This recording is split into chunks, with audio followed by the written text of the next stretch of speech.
Bryan Cranston says the new Power Rangers movie is like The Dark Knight. What? It's morphin' time on Nerdist News.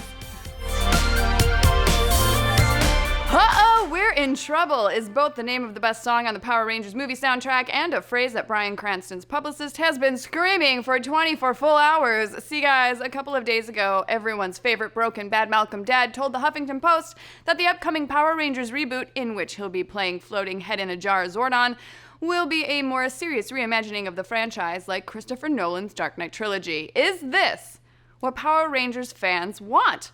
According to Bry Guy, I wasn't really high on it until I read the script and talked to the director. High on it, Bryan Cranston.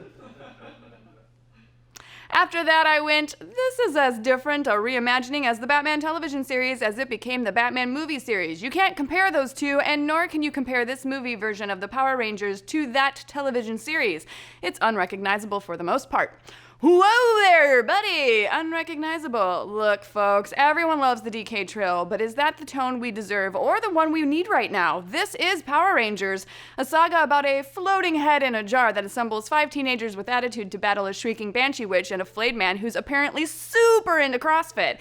I mean, we've already been down this road with Joseph Kahn's hilarious, satirical, gritty Power Rangers short. But thankfully, Cranston clarified, saying, I don't know if the tone is as dark as that because you're dealing with teenagers, so the appropriateness of that and real teenage life and going through high school and the cliques and the popularity or lack thereof, you embrace all of that into a retelling of the Power Rangers. Okay, so what you're really saying was that we're gonna get a deeper, more serious exploration of the teen stuff, and that is totally fine by us, especially if it means digging into the subtle romantic undertones of Bulk and Skull's relationship. And guys, maybe we're working too hard to take Cranston, a late cast addition, at his word here, but we kind of have to, since he's definitely got the most well-rounded knowledge on Power Rangers of almost any person on the production team. And why is that? Because he basically got his start dubbing episodes of Power Rangers back in the day. Mirrors, mirrors all around! Smash the Rangers to the ground! Yup, that was him! So the dude knows what he's talking about when he breaks down the nuances in this iteration of the Mighty Morphin Teens versus the original series. So when he calls it a drastic departure, we kind of have to believe him. Let's just hope there's still room for goofy monsters and an obnoxious android named Alpha 5, hopefully played by Aaron Paul. Aye, bitch! Pretty good. But what do you guys think? Are you psyched for a more serious Power Rangers? Do you prefer your Rangers a little doofy? Do you remember that scene from the movie where they played that song that just went action boy now, action girl now? You guys know, the one where the White Ranger needed to cut a rope, so he threw his knife at it, but then the knife froze in midair and used its laser vision to cut the rope? That was awesome, I guess. Let's discuss.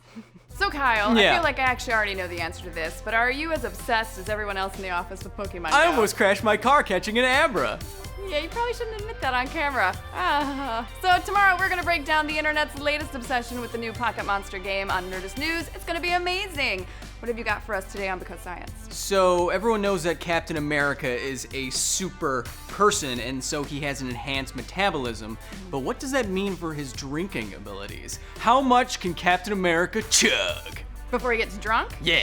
Oh gosh, probably He so. says it's impossible, but I don't believe him. Just having an enhanced metabolism doesn't mean you can't get drunk. It's just that you gotta drink. Yeah, like so. Yeah. But would his bladder be able to keep up with the amount of liquid that he would need to take in order to get drunk in the first place? Or does it just, the alcohol builds up in your blood system, but you still piss out the booze?